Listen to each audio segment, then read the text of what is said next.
What's up guys, Steven here from Powell's Power Ups. This is a client overview video who sent me an Aniflex. So this is the 7 chambers Aniflex Elite. It was sent to me to do an install on it. It has a CFX, NeoPixel. It's pretty sweet. So without further ado, sit down, get comfortable. This is the overview video. I'm going to walk you through everything about the lightsaber, what I did to it, and how to properly handle it and take care of it. So when you get your box, you're going to have your box here. Everything will be in the box, and then you'll have your blade separate. We'll go over the blade last. I'll show you how to put it in and everything. Your paperwork for your battery charger will be right here on top. The charger is tucked down inside the foam. You also have this paperwork sitting on top. It is all of your written out instructions for one button operation of how to operate the CFX. You can use all functions with the CFX with 1 or 2 button. You don't lose any functionality. Now this saber was originally a 2 switch, but there is a problem I ran into on this one, so it ended up being a single switch CFX lightsaber. But another cool thing is CFX, the recent update, allows us to now have motion control. So on this one we have twist on and twist off to turn it on and off, just like the Profi board now. So several pages of instructions here on how to operate it.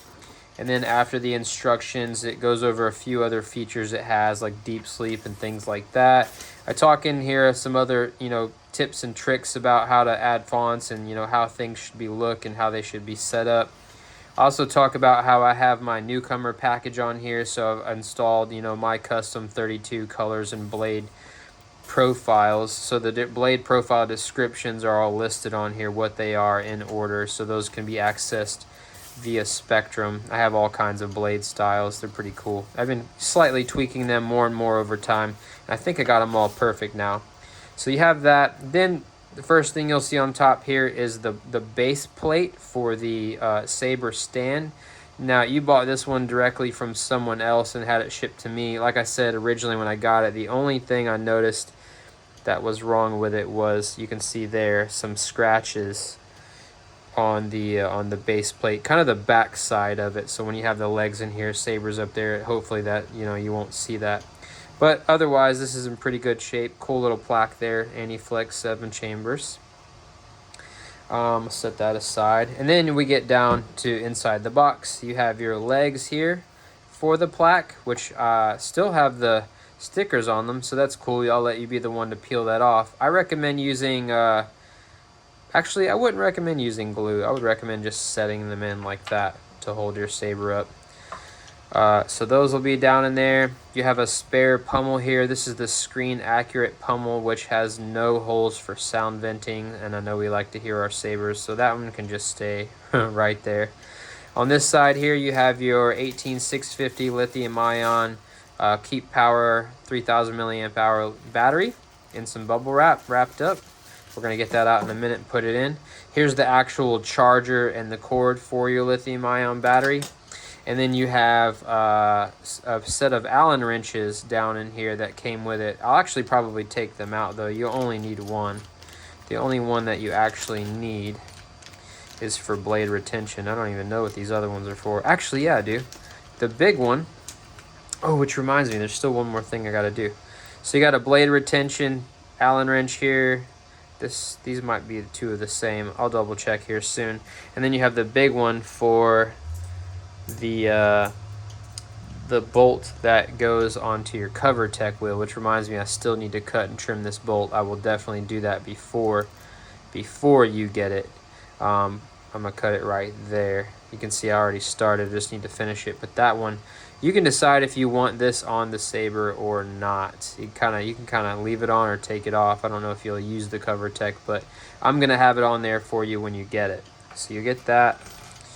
And now the saber. So the rest is just a nice pretty foam box. Here's the saber. It comes in this cool, black, it's a brown, like suede kind of feeling, microfiber kind of feeling bag. Aniflex on there, 7 chambers, has the little symbol there. And now without further ado, we'll open it up and get the saber out.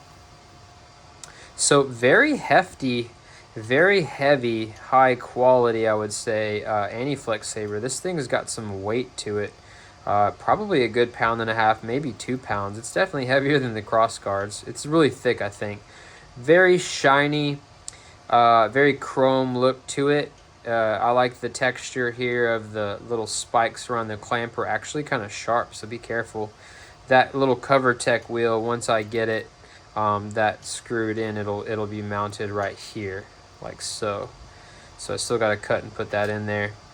So I know you said you did not want a removable chassis, you wanted a fixed chassis, but just the way this was set up, the way all the internal components are up here, it was actually better to do a removable chassis. Now I think you didn't like the idea of a removable chassis like I sent you. You had a, what do you call that? The One Replica's Graflex Super Stunt. It had a lot more steps for removing the chassis, so I can see where that would be a little bit annoying and time consuming. Good news, this one doesn't have any steps. Literally the chassis just sits in there pretty much. So to take it apart, all you do is just unscrew the top. So the top just threads off here, right? Normally, it's weird, normally they unscrew down here at the bottom, but this one kind of does the top. Okay, you have an upper section and a lower section, and then you pull out. So this whole section up here has your blade plug in there. You'll see it has your button at top, and then there's your Smuggler's Outpost 14-pin connector. So this is the top. We'll just set down inside the box for now, and then this is your chassis, which just pulls straight out.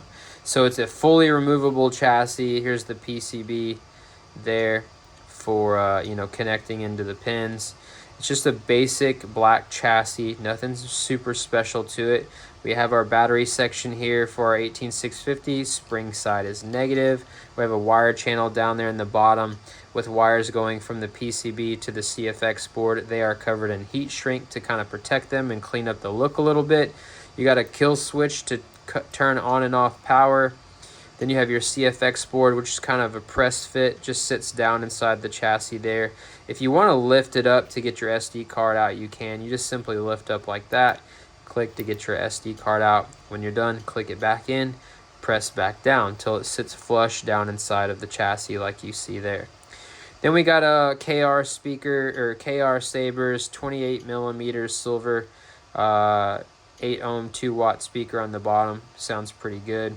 And that's pretty much it. Super simple, super basic chassis, not really hard to take out or put in. So without further ado, let's put it in. Make sure you look at your battery, look at the label, make sure you line up the negative flat side of the battery with the spring. So you're just gonna push against that spring and then push the positive side down in there. It is pretty snug, but it makes it sit nice and secure. It's not gonna move around. It is a little difficult to get out, but if you try it with your finger, it is. But all you got to do is just kind of give it a little knock against your hand there, and then it literally just comes right out. Super easy. So I'm going to put it back in, right? It'll snap in. We'll flip the kill switch. We'll give it power. We get a boot sound. It's ready to rock. So now we'll literally, all you do, which by the way, this whole bottom half is literally just a giant shell. Okay, this is not the button. There's no buttons in here at all. This is all just solid and put together. You can take out the pummel if you want. If you want to change it out to the screen accurate one, you can. This one, it has the holes for sound venting. But all you do is get you like a pickle jar opener like this, and so you can grip it, and then you'll just twist it to unthread it. And then you'll see I'm just using my fingers there. You can see me start to unscrew it. We'll make it come all the way out, okay?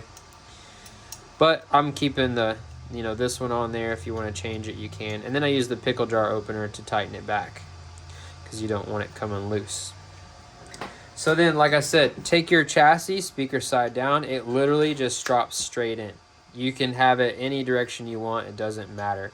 And then you're going, do I have it on? Let me make sure I have it on. Yeah. Then you're just going to screw on the top. That's all you do. Just take the top, set it down over the top of that chassis, thread it back on. And you'll notice I'm probably putting a lot of fingerprint smudges on this Saber as I go. I'll definitely polish it up before I send it back to you so you can use it. But the main switch that you're going to use, your single switch, is right here sitting behind this is the what do you call this thing? I'm going blank right now. It's usually the red button, but on this one it's this pretty marbled orange gold color. Anyway, so that's your main button there, right? Blade plug illuminates, it shines through because you got a stock connector in there, right?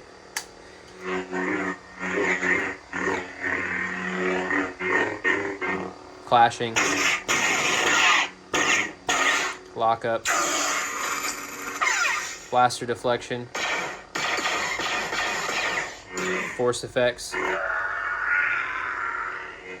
That's Anakin. Jedi turn against me. Don't you turn against me?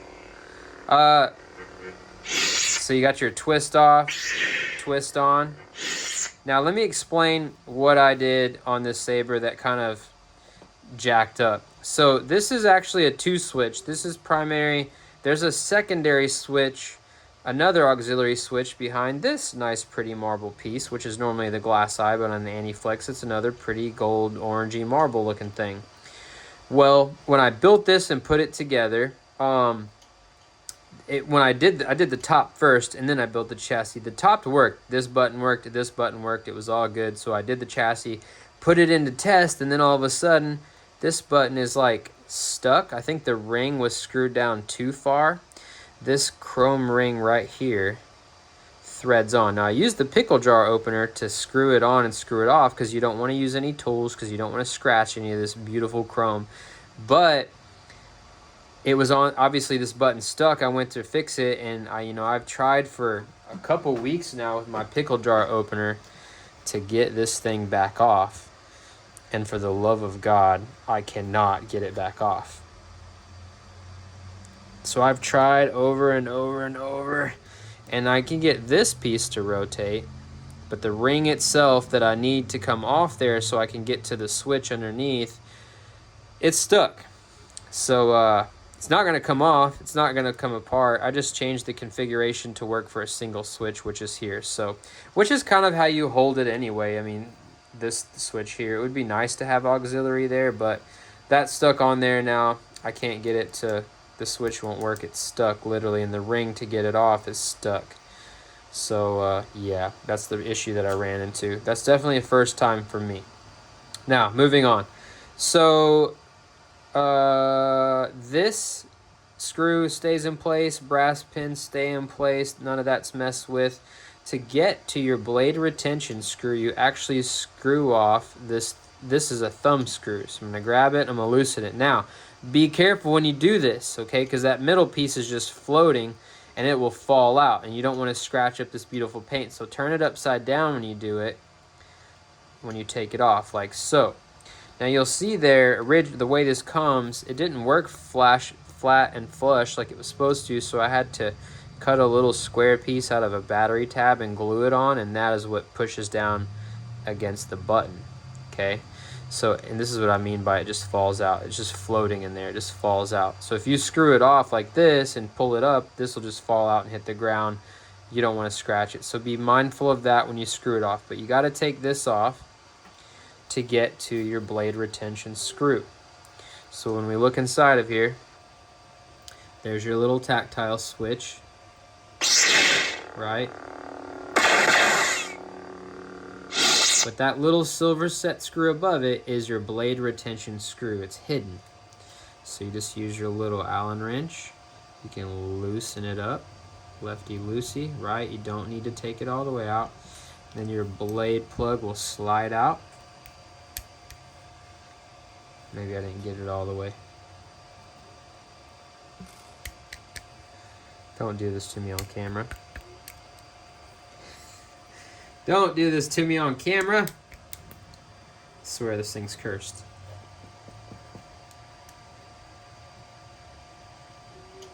There it goes. It's just such an airtight seal that it gets a little funky. So here's the blade plug, super nice, clear so that the light illuminates through it. There's your stock connector down inside of there. Okay. So to put the blade in, I'm going to turn the camera. I have you a hand-built blade. This takes a 7/8 inch. So I'm going to turn the camera, and I'll show you how to put the blade in. stand by. All right, we'll do one, or we'll do 5.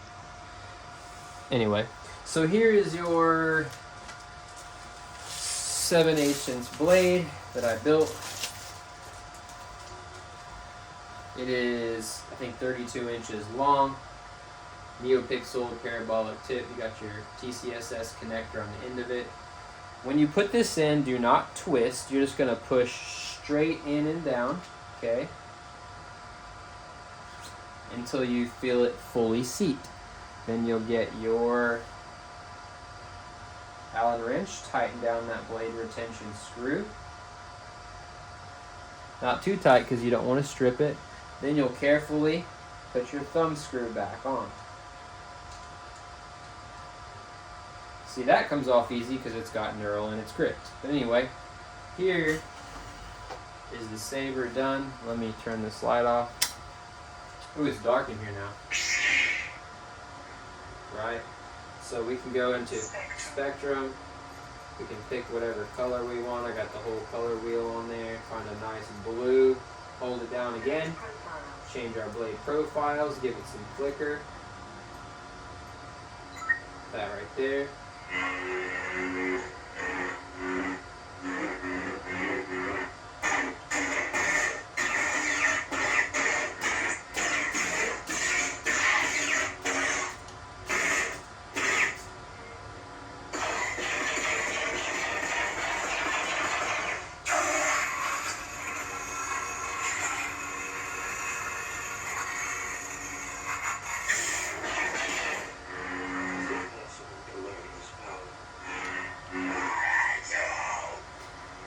Anakin cracks me up.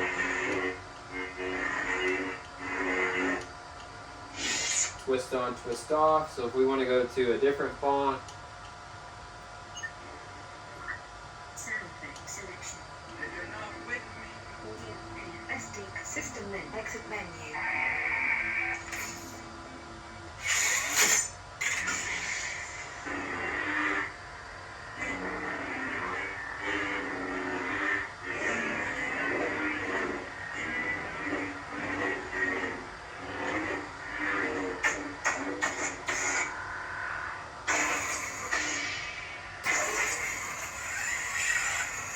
I like the CFX is sensitive enough. You know, you can use your one hand and just actually hit your blade, even for lockup.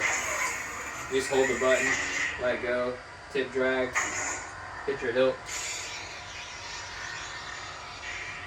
You got stabbing,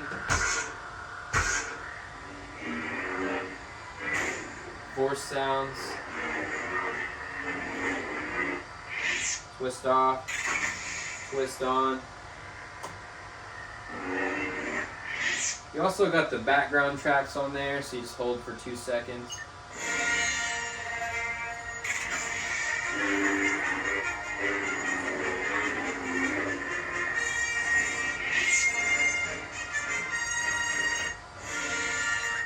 Double tap to pause, double tap to play. So the saber still functions with one switch perfectly. It's still a great saber. You don't lose any functionality. You can still do all kinds of cool stuff with it. But I think that's it for the overview. If you got any questions, just reach out. Your paperwork will go over all the functions with you, what you can do with it. But that's pretty much it, man. I'm gonna get it boxed up tonight and get it sent out to you. Selection. SD system exit menu.